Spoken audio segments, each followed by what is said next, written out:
Assalamualaikum dan salam sejahtera. Saya Muhammad Faris Daniel bin Muhammad Razi. Saya dari Sekolah Kebangsaan Kampung Baharu akan membuat resensi buku yang bertajuk Menyingkap Konsep Rasuah. Buku ini disusun oleh Khadijah Muhammad dan Yusra Miza Muhammad Isa. Buku ini diterbitkan oleh UUM Press, Universiti Utara Malaysia, Sintok, Kedah. Buku ini mengandungi 8 bab. Bab pertama membincangkan makna dan konsep rasuah dalam pemikiran Melayu, manakala bab kedua dan ketiga menyentuh konsep rasuah menurut undang-undang di Malaysia dan fenomena rasuah dalam konteks sejarah peradaban ketamadunan manusia. Seterusnya, bab 4 dan 5 menjelaskan tentang bentuk rasuah dan teori berkaitan rasuah. Manakala bab 6 dan 7 menyentuh tentang teori rasuah dari sudut ekonomi dan rasuah dalam sektor swasta, satu tinjauan perundangan.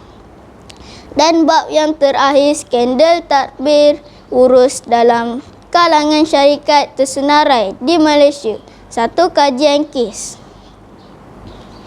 Di sini saya ingin menghuraikan bab yang menarik, iaitu kategori rasuah peringkat atasan dan peringkat bawahan. Rasuah peringkat atasan ialah merujuk tindakan rasuah oleh kumpulan pengurusan tertinggi dalam sesuatu struktur organisasi. Rasuah kalangan pemimpin politik, negara dan pihak pentadbir biasanya berkait dengan kerakusan mereka untuk menambah kekayaan peribadi dan kekuasaan politik. Antara contoh rasuah jenis ini penyalahgunaan wang awam untuk kepentingan peribadi, penipuan ekonomi dan pecah manah, dan mengeluarkan dana daripada sumber awam. Rasuah peringkat bawahan pula dilakukan oleh kaki tangan yang memberikan perkhidmatan langsung kepada orang awam sebagai duit kopi kepada kaki tangan penguat kuasaan supaya dapat. Wang sogok juga diberikan kelulusan bayaran. Kemajuan endemik akan berkurangan jika penambahbaikan.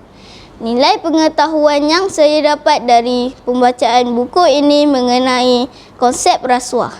Sesungguhnya, rasuah perbuatan yang keji seperti dalil rasuah dan maksudnya daripada sumber Al-Quran.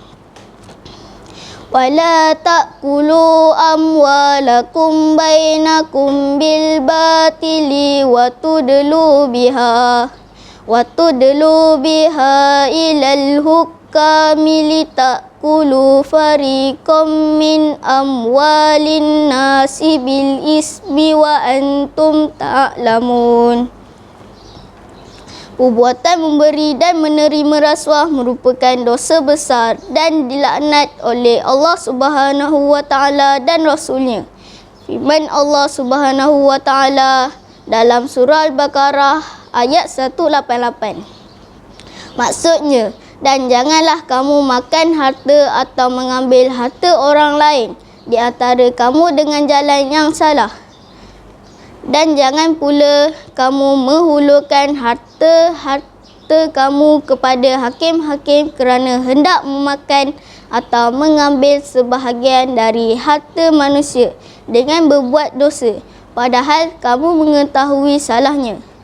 Pengajaran dari buku ini jelaslah kepada kita bahawa rasuah menyebabkan ketidakseimbangan dalam masyarakat, terutamanya kepada golongan miskin dan kelompok masyarakat yang paling rentan, meningkatkan kos serta mengurangkan akses kepada sesuatu perkhidmatan, termasuklah kesihatan, pendidikan dan keadilan. Itu saja perkongsian saya pada hari ini. Sekian, terima kasih.